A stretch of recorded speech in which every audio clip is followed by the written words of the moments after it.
ayyuhalladzina amanu taqullaha wa kunu ma'as shodiqin.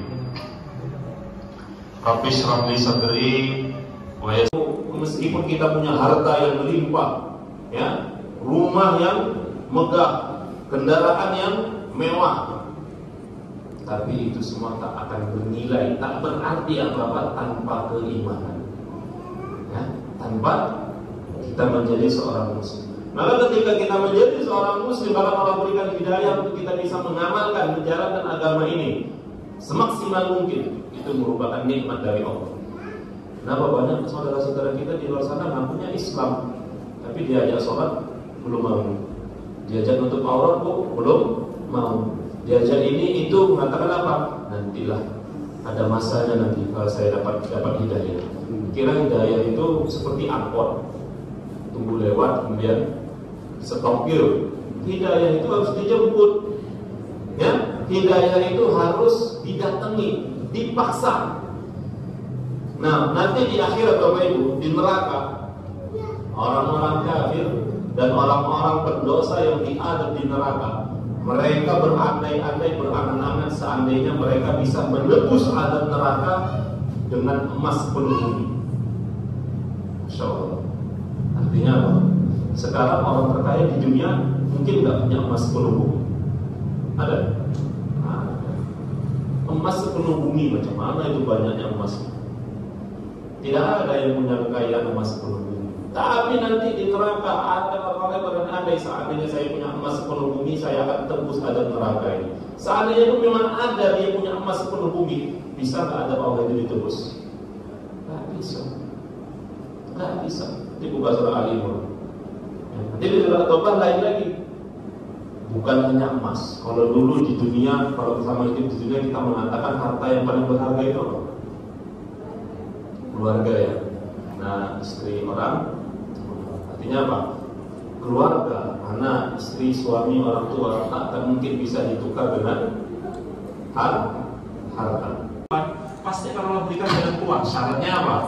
Apa syaratnya? Wah. Tapi kalau kita kok masalah satu belum selesai, tambah lagi satu, belum lagi selesai, tambah lagi satu, nggak selesai, numpuk masalah sampai stres misalnya. Ustaz, kok nggak dijadikan, kok nggak ada jalan keluar dijanjikan Allah? Loh, belum bertakwa. Bagaimana caranya bertakwa itu? Ya perbaiki kualitas ibadah kita, perbaiki kualitas hubungan kita dengan Allah, Bapak Ibu. Makanya kenapa ujian hidup ini terasa berat? Kita kan diuji itu hidup banyak ujian, banyak cobaan dari Allah. Kenapa Bapak Ibu ujian itu terasa berat? Karena kita kurang dekat sama Allah. Karena kita kurang dekat. Salatnya kurang khusyuk, ya, zikirnya kurang rutin, sedekahnya kurang ikhlas, apa lagi? Baca Qurannya kurang banyak. Makanya ujian itu terasa berat sekali. Tapi kalau kita dekat sama Allah, ujian hidup itu terasa ringan, kecil.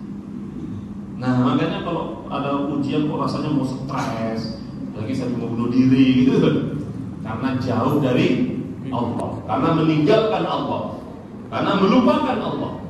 Tapi ketika seorang muslim, seorang mukmin tak melupakan Allah, senantiasa menyambung hubungan dengan Allah, menjaga perintah-perintah Allah, menjaga larangan Allah, yakinlah dia akan selalu kuat. Ya, dia akan. Kalau itu memaafkan obatnya. Tapi kalau sakit fisik, kata apa? Satu hari Rasulullah SAW pernah mengadukan kepada Jibril salah satu anggota tubuhnya sakit. Mungkin kepala beliau sakit. Pokoknya beliau pernah mengadu kepada Jibril tentang rasa sakit yang beliau alami. Maka malaikat Jibril meruqyah Rasulullah SAW. Malaikat Jibril yang langsung mendoakan Nabi SAW. Artinya apa?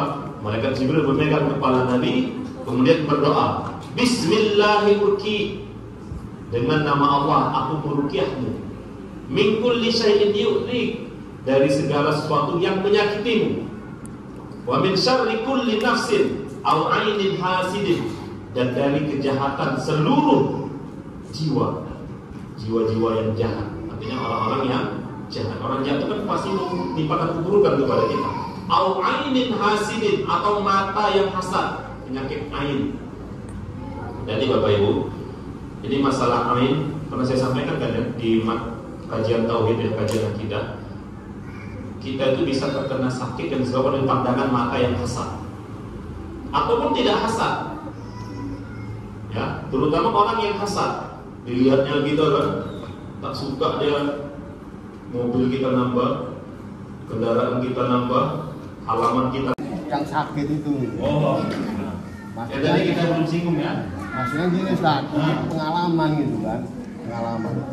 Karena saya sakit kan nggak bisa bangkit sampai ke bulan negeri. Jadi yang jemur itu kan banyak, gitu. Artinya ganti-ganti ini. Ya habis-habis. Nah, saya pas yang bikin ini gini, yang satu ini nyarankan ini obatnya seperti ini, yang ini seperti ini.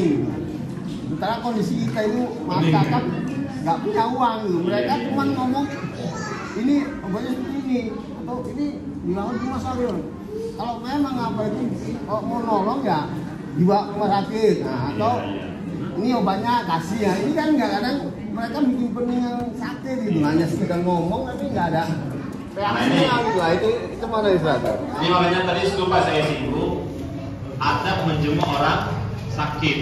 Terkadang kita nih menjenguk orang sakit, menjenguknya udah bagus, tapi kadang adabnya nggak diperhatikan. Apa adab menjenguk orang sakit? Pertama, jangan lama-lama jenguk orang diam aja. Yang jenguk nih kan dia cerita sakit. Yang kedua tadi saya katakan, kata Rasulullah SAW, kalau kalian menjenguk orang sakit, la taqulu illa khairan. Jangan berkata-kata kecuali yang baik-baik saja.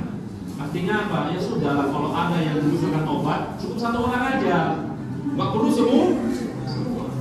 Karena tentu fisik dan psikis orang yang sakit itu beda sama orang sehat. Itu cerita gue gitu. Ya, nah kita kan